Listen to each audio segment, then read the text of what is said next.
right, ladies and gentlemen, welcome to another edition of Horse Hooky Tuesday podcast.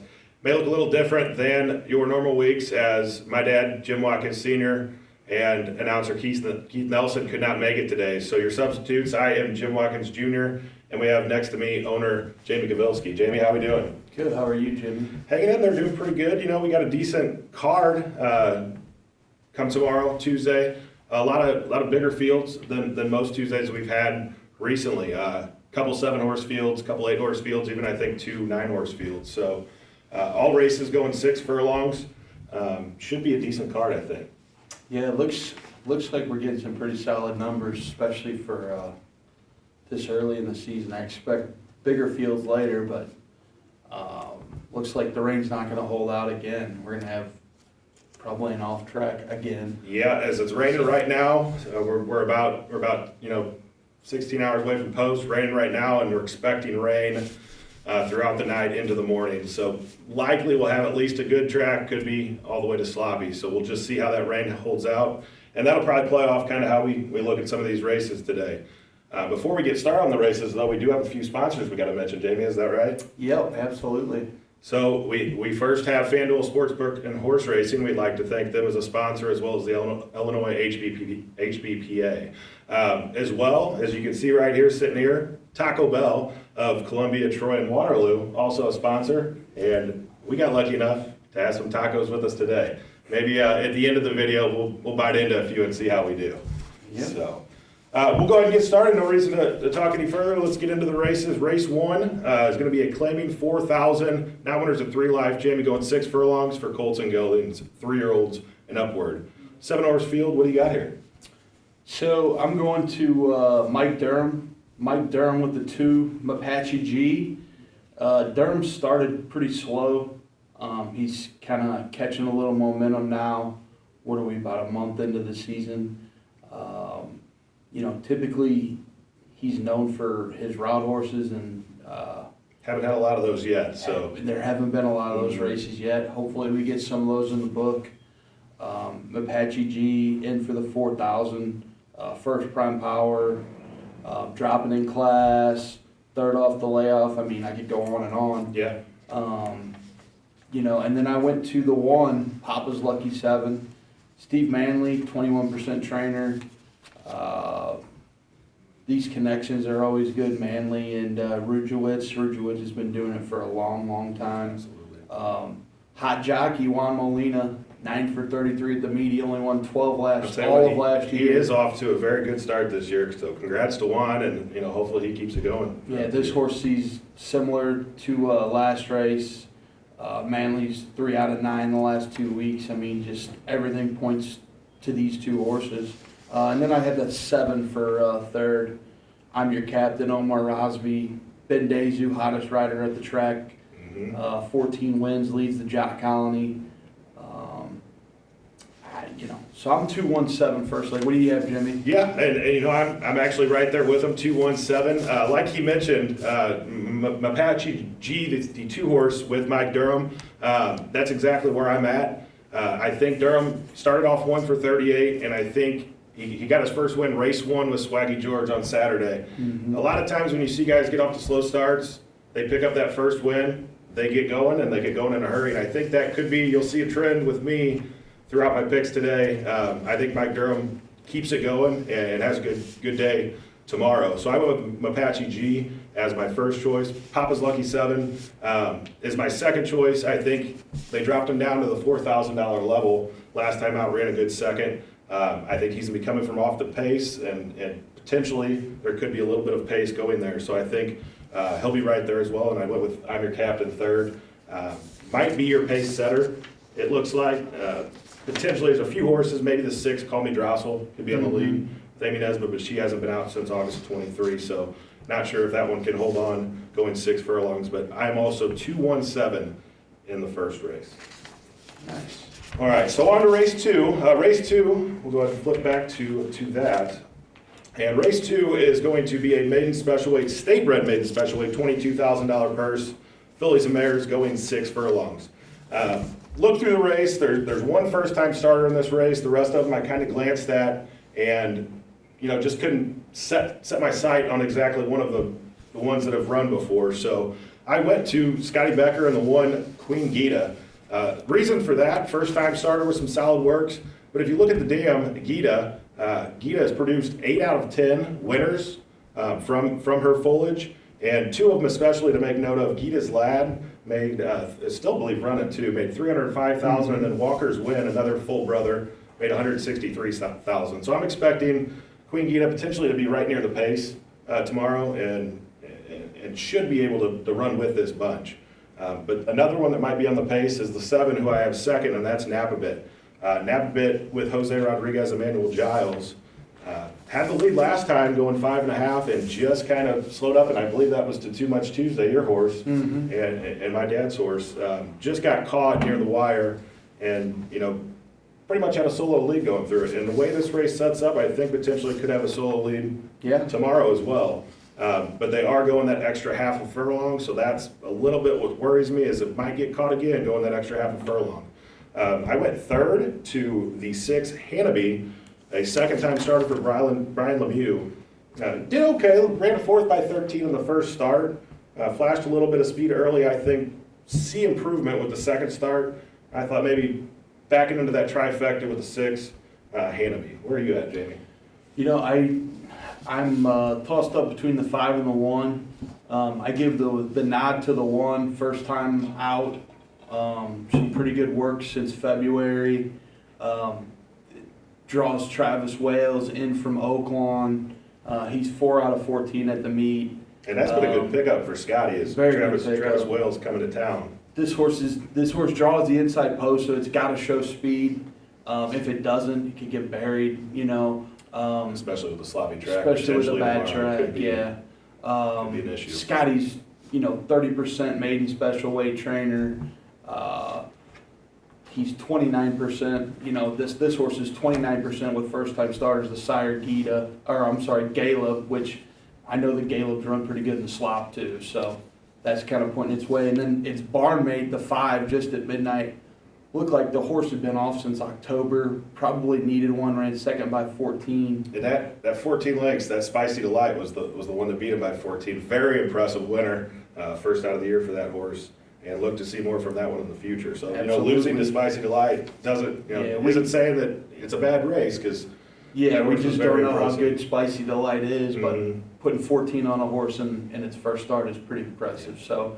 And I think you like to see the 6 furlongs right off the bat for just at midnight. Absolutely, and then I put the 7 in the 3rd spot. Gets beat by a pretty good horse last out. Made an easy lead and got caught. The thing with these young horses, a lot of these young horses don't like passing other horses for the first 2, 3, 4 times out. That's common with maidens, but. I went with the 157 in this spot. So. Yeah, and I think you see with the 7, it's 3 best races where it's got 3/3. Pretty much was on the lead or right with it. So likes to give the lead up. I think not seeing a ton of speed in this race. If Napabit can go out there and get a lead by himself again, I think could be a tricky one and maybe a decent price at 3 or 4 to 1. So on to race 3. Race 3, we have a maiden claiming 4,000 for filly and mares, going 6 furlongs, 3-year-olds and upwards. We have an 8-horse field in this. Jamie, who do you have looking in the 3rd race? So on top, I've got the 6 Gold Oak, Harry Lynch. Horse should improve in the 4th start off the layoff. Ran second versus pretty similar last time. Got beat a half. Gets a few of these horses ran pretty similar. Yeah, these horses are all kind of used to each other. They run against each other.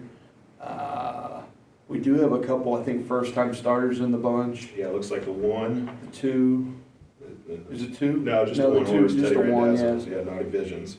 But I've got the 6, and then I've got the 7 behind it. Patty Gal runs out of the Watkins barn for Dennis Pohl, draws the top rider. Best speed at the distance so far. The only knock on the horse is it failed as a favorite in the last race, ran 3rd by 5 3/4. And I think maybe a second time over the track. You know, she had Sure. been working here previously, but this is her first, last time was her first race over the track, so maybe see a little bit of It's improvement. a tough from place that. to come in and just run one time over. Mhm. You need to train over this track, and you need to have a trip over this track unless you're just a freaking super Yeah, horse. absolutely. And then in the third spot, I've got the 5, Harper Brianna, again, Omar Rosby, Tony Farr, Joe Zawich trainer. Gets Kim Sampson on, trainers 22% with maiden claimers. Should improve for third off the layoff, but Yeah, and I think you see going back to 23 when that horse was, Harper Brianna was racing with Eddie Essenprice.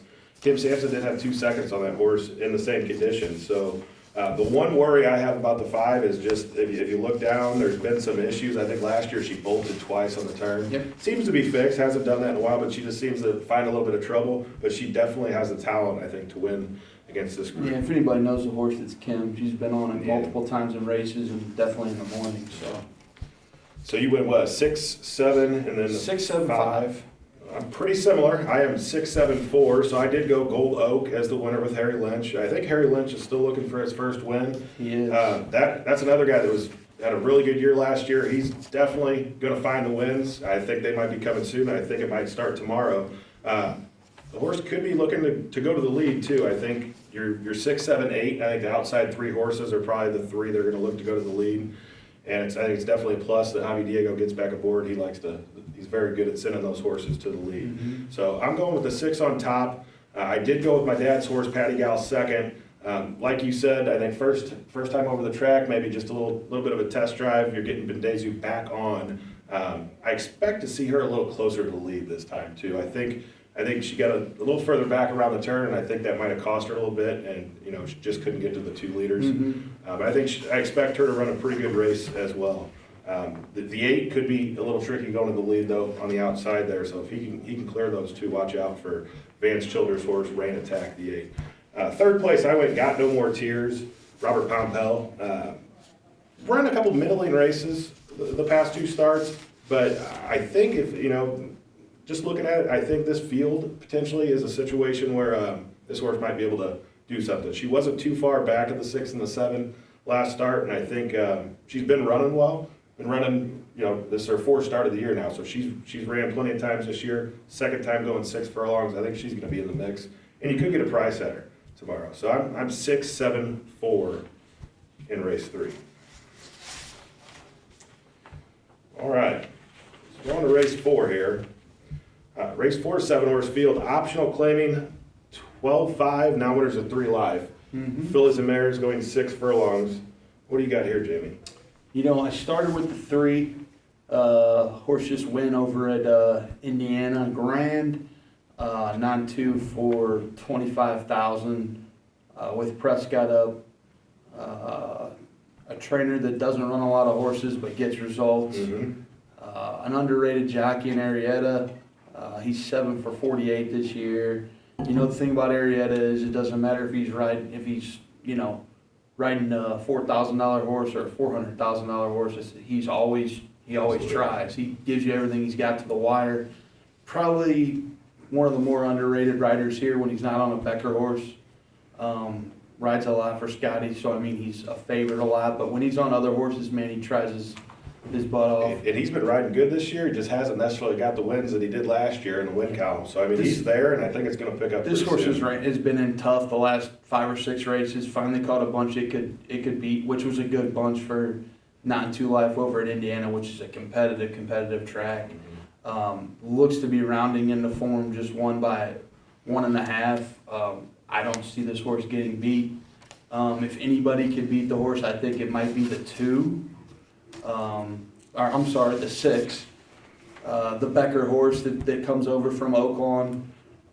First time over the track. Again, runs 4th by 2 1/4, coming out of tougher 9-3s at Oaklawn Park where it was kind of non-existent. I look for this horse to be right there. They claimed this horse off Diodoro back in 22. November of 22, so it was off for a while. And you see those first 2 races there, 22 and then a bit of a couple months layoff in 23, Yep. and then didn't show back up for a year. Mhm. Struggled at Oakland, but seemed to maybe figure it out, just got a little tired Yeah, I first can tell time you- over this track I last can time. tell you the competition at Oakland's tough, and, you know, Indiana gets most of those shippers, Indiana, and Hawthorne gets a few, and then obviously Churchill, but, yeah, I think those are the two horses this race. The 2 is a hard knocking horse, seems to like FanDuel, was it 2, 3, and 3 and 10 starts here. Yeah, he Might did- have he did caught 10, a yeah. little tougher bunch here than I expected in this race. But I've got the 3, 6, 2 in this spot. So I'm pretty similar there. I went 3, 2, 5 in this race. I do like Happy World, the 3, on top here. If you look at the 2 wins this horse has, 2 wins out of 6 starts, doesn't have any seconds or thirds, but the 2 wins that this horse does have, especially the last one here, was just off the pace, about 2, 3 lengths off the pace, and then was able to just get by. I think if you look at the speed here, I think the 6 is going to be on the lead, but I think the 2 might try to hang with them so they don't let them get too far ahead. And I think that leads for the 3 to be about, 2, 3 lengths off of it on the backstretch. So I like the 3 on top. I'm with the 2 second. You mentioned 8 for 10, top 3 at FanDuel. I think that could be a positive. And also, third off the layoff, that's one of my big things, and I think could improve. You saw a little bit of improvement last time, third by 2. So I like Blaine Terry, and that sticks with my Durham kind of piece that I think he has a big day. So there's Blaine Terry for second. And then third, I went with the 5, Dessert First, Elias Lopez and Frank Reyes. Horse ran a decent race, second by 1 for 12.5, claiming up at Hawthorne. It's a similar condition. This is optional claiming, so you might catch a few tougher ones that aren't in for the tag. But usually when Elias Lopez brings horses down here, he's bringing them down to win. Yep. So I think this horse definitely is something to consider. And I think the numbers fit, looks like the horse fits in here. So I went 3, 2, 5 in the 4th race. I will say, if the 6 doesn't get any pressure early, this horse could just run away and hide. And with the second start over the track, and if they let him get 2, 3 lengths out there, he might be gone. So that potentially could be what happens tomorrow in the 4th race. So on to race number 5, we have a claiming 3,200. Condition as non-winners of a race in 2004 or non-winners of 4 Life. It's going to be for fillies and mares going 6 furlongs, and this is our first 9-horse field here. I think it's pretty contentious. I do have a best long shot in this race, so I went 6, 5, 2. The 6 is the best long shot, Warm Beauty, 10-1 morning line, I believe, and that is a Mike Durham trained horse. Looking at this race and kind of mapping it out, I think the 2, I love this bar, who's definitely the best class horse in this race, and if she runs her best race, should win. Potentially is going to be on the lead, but there's another horse that I think needs the lead too, and that's the 8, Smile at the Storm. Those might be your 2 favorites as well. So they may be duking it out there, and I think a closer in Warm Beauty, 3rd start off the layoff. And also, I believe the sloppy track may help closers tomorrow a little bit better. Absolutely. So that's why I'm going with Warm Beauty on the top choice. Second choice, I went with my dad's horse, Helen May's Song. She's a hard trying horse. She ran a decent second last time out, just let Viva Violence get away, and I think if she gets a decent start, can sit off that pace of the other 2 horses, she'll be right there at the finish. And then for third, I love this bar. Like I said, the best class horse in this race. She's dropping from 10 down to optional 5, now down to 32. Didn't really have the results the last 2 starts, so that's why she's at the bottom here. I think she's the best class horse, but the question is, is there something going on that we can't see? Drop, I'm out. But if she runs her race tomorrow, she probably wins and wins convincingly. So Yep, absolutely. that's why I went 6, 5, 2. What do you have in the 5th? I'm on the same wavelength as you. I think there's plenty of pace in the race to set it up for the 6, or even the other horse in the Jim Watkins barn, the 4. If the 4 could round back into form, hasn't shown much the first 2 out this year, but the 4 likes to kind of sit a little bit off and make that one big run, like it's shown. The thing with this race is most of these horses know each other. They've run against each other multiple times. A lot of similar horses. I think there's 2 or 3, at least 3 speed horses in the race that kind of sets it up for a closer if the speed comes back. And I could even see the 1. They could get the 1 could go as well. Potentially the 1 could go. The 1's dropping a little bit as well. I'm kind of with you. I think it sets up perfect for the 6. I've got the 6 with the 4 with the 2-5, so Okay. that's where I'm at. I think it sets up for a closer. And I think we got to make note on the 3 on account of as well. Winner of 2 straight, stepping up in class a little Steps bit. up a little bit. But hey, Steps up potentially could be right there. 9 winners a year, 4 live. And you so. could get a decent prize Sure. to step up in class for the 3 on account of. All right, we're on to race 6 here. Race 6 is going to be an optional claiming 10,000 non-winners of 2 lifetime for Colts and Geldings going 6 furlongs. We got an 8-horse field here. What do you got here? I got my best bet, but for the day. But I'm what do you sure got your here, best Jamie? bet's pretty similar to what I have, just because this horse kind of just stands out in the field. Absolutely. They claimed this horse over at, looks like at Turfway for 15. Is that the 2? Is that Yep, what we're speaking the of? 2, Spanish doubloon. These connections are always strong at FanDuel, Fairmount Park, Ralphie Martinez with Dive Bar Dreamers. Horses tops and prime power. Won its first time out over the track here by 9. And that was an impressive 9-length winner. It was a very impressive 9-length winner. And anytime, I mean, like we said, you jump into a track you've never been to, and you go out and you win like that. With It the kind of first start. draws some attention. So I think I'm with you. I think that's probably the best bet of the day. And the horse, another thing, if we're looking forward to an off track, the horse is 1-1-0 and 2 starts on an off track, so it likes an off track. Yeah, that's another thing to point out if it is wet.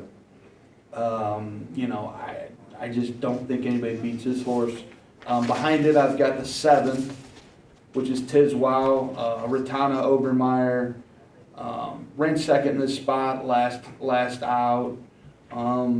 It looks like, it's kind of got to the winners and it's kind of hit a little roadblock. It's run a lot of seconds and thirds. Definitely second But highest. it's always right there, so it's hard to throw him out of the mix.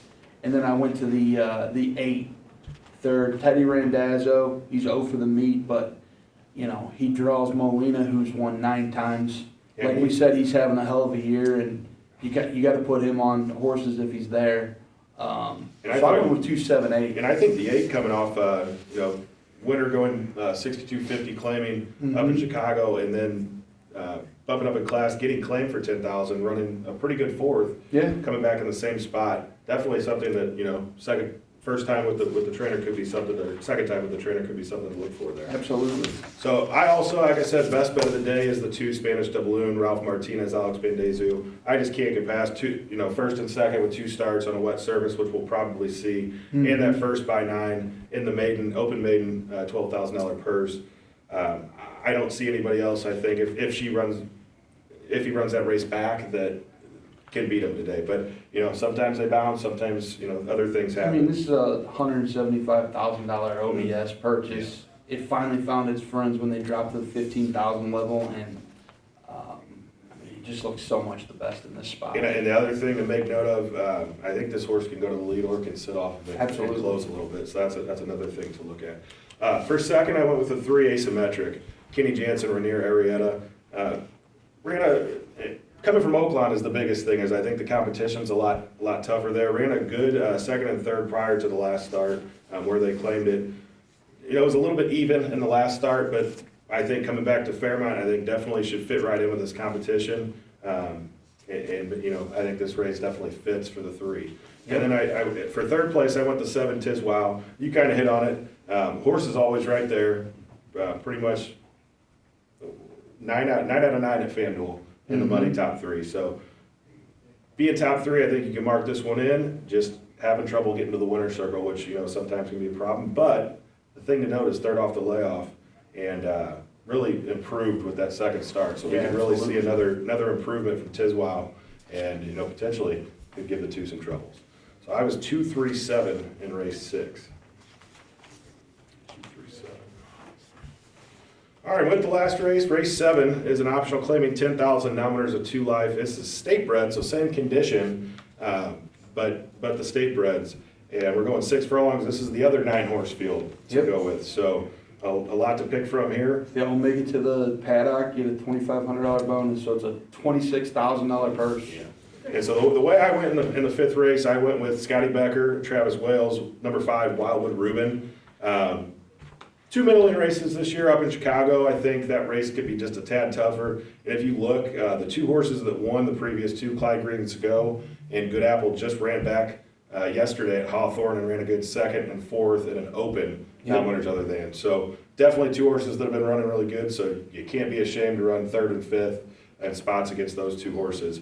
The horse that also ran 2nd, Joe the Taylor, is another one that's pretty good to look on. I think potentially could get a lead, and there may be, I think if you look at Vance's horse, the 3 Smooth Attack could go up with him, but not be a ton of speed out there. So that's why I like the 5 on top, Wildwood Reuben. Second, I went to Truist, another one that likes 2nd place. It's going to be John Wainwright, Rainier Arrieta. 10 seconds out of 27 starts for this one, and that's where I have him again tomorrow. 15 of 20, top 3 at FanDuel though, and like I said, this is another one that just doesn't like to miss the top 3, but also is a little scared of the winner's circle sometimes.